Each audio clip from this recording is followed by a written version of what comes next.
এটি হচ্ছে আমাদের স্মার্ট গ্যাস সেন্সর। এটা 2 অ্যাপসের মাধ্যমে চলে। 2 অ্যাপ বা স্মার্ট লাইফে এটাকে চালাতে পারবেন। তো মূলত এটা যে কোনো ধরনের ন্যাচারাল গ্যাস, লাইনের গ্যাস, সিলিন্ডার গ্যাস, এই টাইপের যে কোনো গ্যাসকে ও ডিটেক্ট করতে পারে। তো এখন আপনাদেরকে দেখাবো এই সেন্সরটি কিভাবে অ্যাপসের মাধ্যমে অ্যাড করতে হয়। প্রথমে এটার সাথে দেওয়া কেবল দিয়ে আপনি এটাকে কানেক্ট করে নেবেন।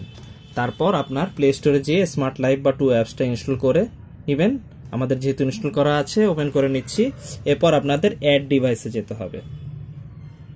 তো অ্যাড ডিভাইসে গেলে আপনার ডিভাইসটি কানেকশন মোডে আসবে। তো ডিভাইসটিকে যদি সরাসরি না পায়, এখানটা একটা রিসেট বাটন আছে এই যে সাইডে, এই রিসেট বাটনটা আপনাকে প্রেস করে ধরে রাখতে হবে। আর সেটের ব্লুটুথটা অবশ্যই অন রাখতে হবে। তো আপনার এখানটায় তখন কাউন্টডাউন শুরু হয়ে যাবে প্রেস করে ধরে রাখার পর, এবং এটাই হচ্ছে ওয়াইফাই কানেকশন মোড আর কি। তো এটা আপনার অন করতে হবে। যখন এটা অন করবেন দেখবেন যে এখানটায় অটোমেটিক ডিটেক্ট করেছে, যেহেতু ব্লুটুথ অন আছে। তো আপনার গ্যাস ডিটেক্টর এখান থেকে ক্লিক করতে হবে। ক্লিক করার পর আপনাকে এই যে এখান থেকে নেক্সট বাটনে ক্লিক করতে হবে। ওয়াইফাইয়ের নাম পাসওয়ার্ড অবশ্যই দেখতে হবে সঠিক দেওয়া আছে কিনা। তাহলে এমন অবস্থায় এটা কানেকশন মোডে কানেকশন চলতে থাকবে। এটা কিছুক্ষণের মধ্যে কানেক্টেড হয়ে যাবে। আর কানেকশনের সময় আরও কিছু বিষয় লক্ষ্য রাখতে হবে, যেন আপনার নেটওয়ার্কটি কোনো ব্লকিং না থাকে এবং নেটওয়ার্কটি 2.4 গিগাহার্টজের হয়। তো এই বিষয়গুলো আপনার, তো কানেক্টেড বললো, এইখানটা সরাসরি চলে আসলো। চাইলে আমি রিনেম করতে পারবো, আর রিনেম না করলে সরাসরি ডান করে দিলাম। ঠিক আছে। তো এই হলো এই আমাদের গ্যাস ডিটেকশন যে ডিভাইসটি রয়েছে এটার কানেকশন প্রসেস।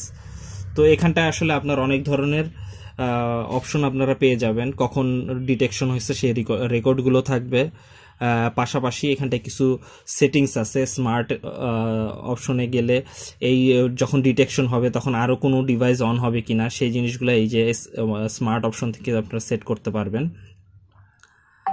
পাশাপাশি এখানটা সেট অপশন আছে। সেট অপশনে এই ডিভাইসটির সব অপশন পেয়ে যাবেন, যেমন অ্যালার্ম টাইম কত সেকেন্ড বাজবে, অটো ডিটেক্ট হবে কিনা, ব্রাইট সেন্সিভিটি কতটুকু থাকবে, তারপর টেম্পারেচার কতটুক রেঞ্জে থাকবে, তারপর হচ্ছে যে আপনার ব্যাক লাইটের সুইচটা অন থাকবে কিনা।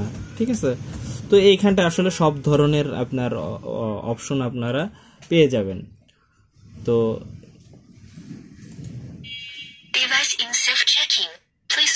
তো এটা আসলে টেস্টিং মোডে এটা এরকম করা যাবে। তো এই ধরনের সবকিছু আসলে আপনারা করতে পারবেন অ্যাপসে। আপনারা যদি সরাসরি ব্রাউজ করেন তখন দেখতে পারবেন যে এই সব অপশনগুলো খুব